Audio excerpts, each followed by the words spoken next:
Let's start with what the gray zone is. The gray zone is the area in our rules, regulations, laws, where you might be allowed to do something, but it may not be the right thing to do. Our laws have become more complex, ambiguous, sometimes nonsensical, and often we're operating in new industries where the rules haven't even been written yet. When this occurs, there's an opportunity to take advantage of that ambiguity, complexity of the law to get to the answer you want to get to. It's in this area that I call the gray zone where there's a heightened level of risk. I think the difficulty stems from two things. First, most corporate disasters occur in the gray zone, decisions that are made in the gray zone. I think that often, and by the way, this is the area where we get the least amount of training as executives. Our brains are trained to think of things as black and white, but we really operate in the gray area a good portion of the time.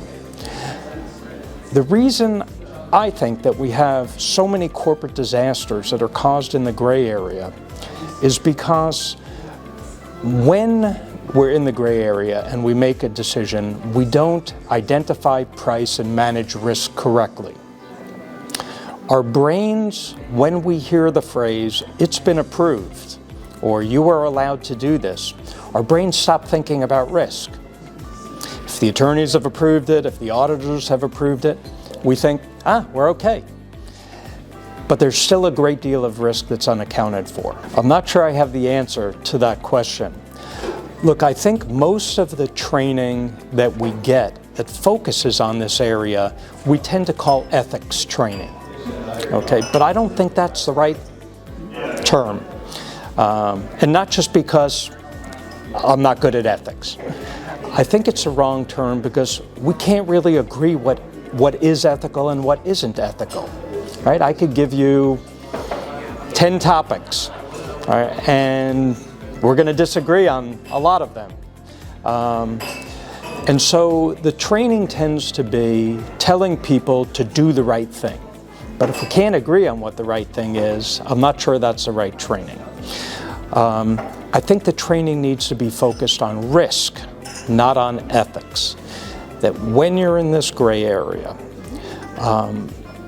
we tend to ask just one question: am I allowed to do it?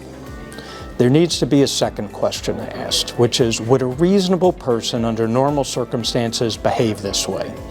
And if you can't answer that question clearly, then there's a risk that you're not accounting for or you're not pricing properly. I think the gray zone could encompass a variety of things. So,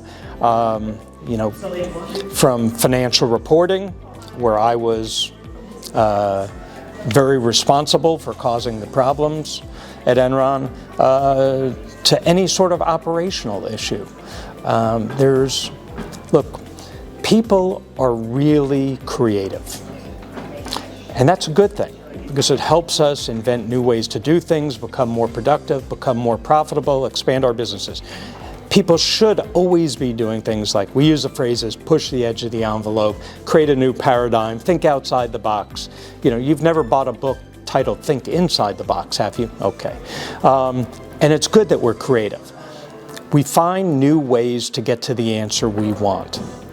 Okay, but in so doing, we're not properly identifying the risks. So it isn't a question of convincing people to do the right thing. Because look, if every decision were here's the right thing, here's the wrong thing to do, 99.9999% of people will choose the right thing all the time. It's the risks we're not seeing in that gray area that are the challenge. So it's not a question, it's not education to teach people to do the right thing. It's education to teach people to be a little more self-aware, so they see that they even have an issue to deal with. Well, there are a lot of steps that companies can take to become more self-aware, and I often meet with boards of directors to go through a list of things they might consider doing differently. I'll give you one example. most boards and most businesses are not confrontational. I'd say especially boards of directors, they tend to not be confrontational. And there are a lot of good reasons for that. They have a limited amount of time, they don't have necessarily full information that management has, and the people on boards don't want to be perceived as troublemakers because they also want to be on other boards, and they tend to have a social life and a professional life with the people in the room.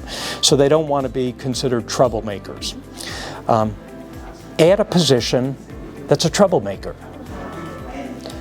If there's someone who's designated to challenge the assumptions that the board is, and challenge the decisions that the board's making, it'll help the board identify those risks they're not seeing and hopefully make better decisions.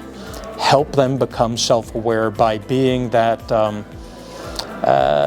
there are a lot of words I used, but for purposes, since I'm being reported, I'll just say that confrontational person that's missing.